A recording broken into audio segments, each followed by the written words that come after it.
Hi everyone. Alright, so let's talk about hypertension. As a marker for metabolic syndrome and cardiovascular disease, there are a few important concepts that we need to cover in order for us to fully grasp just what hypertension is, what it means, and what we can do about it. Have you had high blood pressure that refuses to go down no matter how much salt you remove from your diet? Are you tired of taking years of medication, but only for your blood pressure to keep progressively getting worse? Or maybe you have a family history of hypertension and you would like to avoid it altogether. If yes, then this video is for you. I'm sure many of you have been in this situation before. You're at the doctor's office for a routine checkup and they tell you you have hypertension. Of course, someone makes a joke about white coat hypertension, but as reality sets in and you realize if you don't fix this now, then you're likely headed down the same path as your parents or grandparents, lifelong medication. So then you ask, what causes hypertension? The doctor will reply, oh, it's a natural stiffening of the blood vessels as you age. Your family has it? Then it's genetics. Or the best one, you likely have something called essential hypertension. It's elevated blood pressure with no known cause. They end the visit with, sure, you can try changing your diet, eating less salt, exercising, and losing weight. But if it's high the next time you visit, then we're going to have to start you on some medication. And sadly, for many, that's usually how it shakes out. Then the endless charade of measuring and recording your blood pressure, visiting the doctor, and adjusting medications for side effects ensues, trying to reach the target of 130/80 or less. And once they do, then the doctor can pat themselves on the back for a job well done. Now, to be clear, those conventional factors like genetics and age do play a role, but not nearly to the extent that we've been led to believe. And even after doing everything right, you're still left with the question of how to reverse the trend before what sounds like your inevitable fate of taking blood pressure medications for life. Really quick, I hate the term essential hypertension. It's medical speak for we don't know what causes it, which is absurd because how can we effectively treat something if we don't even know what causes it? Anyways, moving on.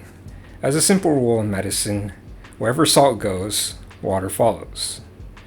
Thus, with an increased level of sodium within the circulation, extra fluid builds up within the body, leading to elevated blood pressure. This is what gave rise to the silly idea that we need to eliminate salt from our diet to reduce our blood pressures. However, with metabolic syndrome, increased levels of a hormone called insulin, induced by high blood sugars, drives signaling at the kidneys that prevents sodium excretion. This means that you don't pee out as much sodium as you normally would if you didn't have metabolic syndrome.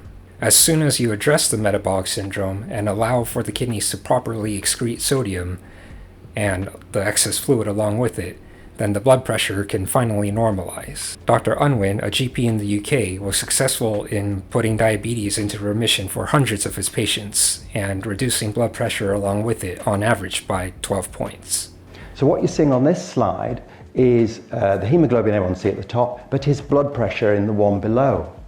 So he presented when he was sugary, his blood pressure was 160/95, that's high, and it was 160/95 on the highest dose of an ACE inhibitor. So it was high despite all the drugs I'd given him, he was on the maximum dose. And look, he's come off the ACE inhibitor now and his blood pressure is normal. Again, I hadn't seen that kind of thing in clinical practice. And we find that for people who go low carb, I end up stopping their drugs for high blood pressure. And that's the drugs I got out, but it actually meant, of course, that at the beginning of the study, the patients were on all these drugs. So the blood pressure, and they weren't on those same drugs at the end. So the blood pressure at the beginning was falsely low in a way because they were on drugs they weren't on at the end. There was a variable in there. So I went back on 150 patients and thought, well, what was the blood pressure? Why were they put on how high was it when they were put on the drug in the beginning? And if you do that, the results are even better, where you're getting an adjusted BP lowering of 14.8 against 8. This shows that hypertension is clearly reversible without medications. and responds effectively to this specific intervention not by reducing sodium, but by reducing carbs. So understand, when your doctor tells you to eat less salt, it's not really effective because it's the insulin that's responsible for the increased sodium retention. So in the end, you're just miserably eating really sad, bland food for nothing. Now, I could have just stopped here and said that we should all just replicate what Dr. Unwin and many other doctors have done to help their patients reverse their metabolic disease and reduce the blood pressure along with it. And sure, many would probably attribute the reduction in blood pressure to the elimination of excess fluids, as this is generally believed to be how diuretics work. But I think there's something much more profound at play involved in hypertension. Here I discuss the less conventional. There are no RCTs here. This is more of a meta-concept dealing with the nature and physics of our bodies. Let's take a step back for a moment. When we talk about hypertension, what are the factors actually at play? In fluid systems, resistance is the opposition to flow, and pressure is the driving force for flow. Higher resistance means less flow for any given pressure, and vice versa. This relationship is often expressed in Ohm's law for fluids, where flow equals the pressure gradient divided by resistance, shown in the formula Q equals P over R. Pressure is generally increased with depth and density of the fluid, whereas resistance increases with the length of the pipe or vessel, a decrease in diameter, or an increase in the fluid's viscosity. The body always wants to maintain homeostasis, or a state of balance. So let's say for whatever reason resistance increases, then we would inevitably see a decrease in flow. And in response to that, the body, to compensate and restore flow to the original state, would then increase blood pressure. Conventional treatment calls for therapy with several classes of drugs that generally work by relaxing the blood vessels, increasing diameter, thus decreasing resistance and reflexively blood pressure. Now, picture for a moment. Imagine a crop field with an irrigation system. One day, the system experiences increased resistance, reducing water flow. To compensate, the pump increases pressure to restore flow. Later, someone checks the pressure of the system and says to you, "It's too high, we have to lower it." So they replace all the pipes with wider ones, and as a result, resistance decreases and pressure normalizes. Everything looks fine, for now. But then you notice that the fluid flowing out is sticky, and some of the pipes are even clogged. It turns out someone was dumping sugar into the system. Now ask yourself, was the resistance of the system increased initially due to narrowed pipes? No, it was because of the fluid itself. The viscosity increased due to the added sugar, and the pump increased pressure to maintain flow. Widening the pipes fixed the pressure, but it fails to actually address the root cause. So the notion that we want to lower blood pressure just for the sake of blood pressure is myopic. So what's increasing resistance in our blood vessels? That leads to something you probably haven't heard about called the glycocalyx. You'd be forgiven for thinking that the blood vessels are these completely hollow tubes that contain only blood, but that is hardly the whole picture. Let's take a closer look. As you can see here, there are actually these hair-like projections all along the vessel wall. This is a delicate structure called the glycocalyx, a gel-like coating made up of sugars and proteins. This was only discovered recently because the glycocalyx would degrade in the process of preparing any histological slides, until the development of new advanced imaging techniques. It serves as a buffer between the blood contents and the vessel walls, and is crucial for sensing blood flow and producing nitric oxide, which helps vessels dilate. But it's also fragile. Infections, smoking, and high blood sugar obliterate the glycocalyx. This is why reducing carbs, like Dr. Unwin's patients, is so important. The effect of a high-carb meal can be seen here at 2, 4, and 6 hours. Notably, the glycocalyx takes 8 to 12 hours to replenish. Frequent and chronic repeated insults would then leave the endothelium exposed and dysfunctional. Subsequently, endothelial cells start to sustain damage, losing the capacity to sense blood flow over the affected region and nitric oxide production. Okay, so that's the anatomy of the blood vessel, but there's even more interesting physics at work here. A key attribute of the glycocalyx is that it is negatively charged, which ties into zeta potential, a negative electrical charge that arises from the surface proteins on a cell membrane. Red blood cells and LDL have this zeta potential. So as with magnets with the same polarity, they repel each other and away from the negatively charged borders of the glycocalyx. Thus, the contents of our blood are supposed to be pushed to the center of the blood vessel and move along much like a maglev train would. You can liken this to going through the slide at a water park. The layer of water lubricates the slide, allowing you to effortlessly glide forward.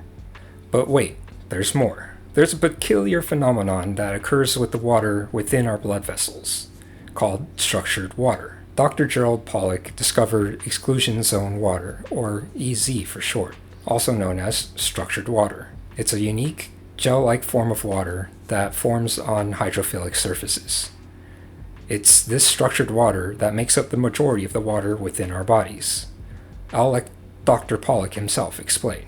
Whenever water meets hydrophilic material, by hydrophilic I mean water-loving, it undergoes a radical transformation. That we were astonished to see this, that the water molecules are actually lining up with one another in some ordered fashion. Like a liquid crystal, if you will, it's H3O2. Particles, and later we found molecules, are progressively excluded from this zone that was sitting right next to the surface. We also call it the exclusion zone, or EZ for short. This fourth phase of water is not neutral. Typically, it's negatively charged, and the water just beyond it is positively charged. In concert with the negatively charged glycocalyx, the contents of the blood are driven to the center of the blood vessel as a force field effectively forms around the blood vessel walls. Then, in the context of a tube, as is our blood vessels, the structured water forms a battery, and this effective structured water spontaneously pulls the fluid along the length of the vessel, void of any pumping force. So what you see here is the microcirculation. It's a piece of muscle, and you can see a few capillaries winding their way through. And in these capillaries are the red blood cells that you can see. Now, a typical red blood cell looks like on the upper right, it's big, but when they actually flow, they bend. The reason they bend is that the vessel is too small. So the vessel is sometimes even half the size of the red blood cells. They're going to squinch and go through. Now, it requires quite a bit of energy to do that. And the question is, does your heart really supply all the energy that's necessary for driving this event? And what we found is a surprise. We found that if we take a hollow tube made of hydrophilic material, just like a straw, and we put the straw in the water, we found constant, unending flow that goes through. So here's the experiment. Here's the tube, and you can see that the tube is put in the water. We fill it the inside just to make sure it's completely filled inside, and put it into the water. And the water contains some spheres, some particles, so we can detect any movements that occur. And you look in the microscope, and what you find looks like this: unending flow through the tube. It can go on for a full day, as long as we've looked at it. So it's free. Light is driving this flow in a tube. No extra source of energy other than light. So if you think about the human and think about the energy that's being absorbed in your water and in your cells, it's possible that we may use some of this energy to drive biological processes in a way that you had not envisioned before. So a direct corollary to this is the idea that the heart does not actually pump our blood. It is the pulling force generated by the easy water that moves the blood along in our circulation, not the heart. Dr. Gerald Pollack and his team were able to demonstrate this with a chick embryo. So the result looks like this. This is time here. And so here the heart stops and the flow goes down, but it doesn't go to zero. It goes down to some steady low value. And then to test to see whether the same mechanism is working in the vessels that we saw in the laboratory, the key is to add infrared energy and see if it flows faster. And you can see the result here. We turn on the infrared, flow increases by about 3 times, and then it comes back toward the control. So it looks like radiant energy does drive blood flow. This effect also takes place in plants. This is what allows trees to move water against immense pressures up to gravity-defying heights. This is also appears in plants. As you can see the particles in the xylem vessel, and he pointed out that they congregate in the middle, and along the edges, where you might expect to find it easy, there are no particles. Going back to what I was explaining earlier about the relationship between flow, pressure, and resistance, you can imagine if we damage the glycocalyx and disrupt the structured water, then we lose the negative charge, the force field, and the forward pulling force. That would be like trying to go down the water slide with no water. The blood becomes thick and sticky, the resistance increases, and flow decreases. Then, what does the body want to do to compensate in order to maintain blood flow? Increase blood pressure. Thus, I would posit that the destruction of the glycocalyx and the disruption of structured water is what leads to increased resistance, resulting in increased pressure as the body tries to make up for the difference. Therefore, it should be incumbent upon us to restore the glycocalyx and the structured water. By doing so, the health of our cardiovasculature can dramatically improve. How do we do that? One method is sunlight exposure. A student of Dr. Pollack's accidentally discovered that infrared light potentiates the exclusion zone. Natural sunlight is 42% infrared spectrum, and infrared light can penetrate the body up to 10 centimeters. You can easily visualize this by shining a light through your finger. Conversely, elements like Wi-Fi or glyphosate disrupts and destabilizes structured water. Another approach is to ground ourselves to the earth. Have you ever noticed how you felt a lot more relaxed after spending a day at the beach? The Earth is a massive reservoir of electrons that provide negative charge. We used to receive this when we walked around on the ground barefoot. But again, with the way we live now, we're essentially insulated from the Earth and have lost this vital connection to this supply of electrons. Earthing, like infrared light, potentiates the structured water within our bodies. Moreover, the electrons amplify the zeta potential of the particles within our blood, reducing resistance by effectively thinning the blood, as demonstrated here.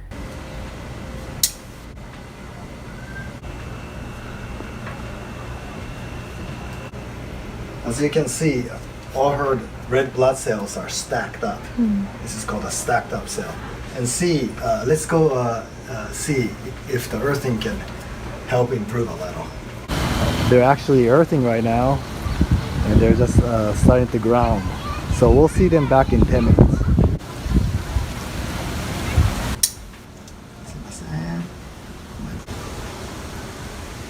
As you can see, the blood, before and after the earthing is obviously changed. So after you do the earthing, the blood can circulate better. This is a good example.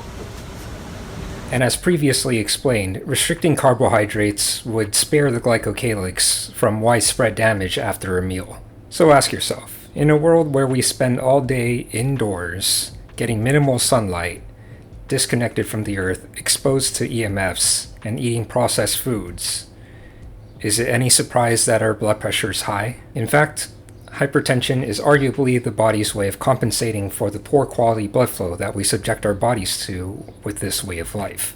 Hypertension isn't a disease, it's a symptom.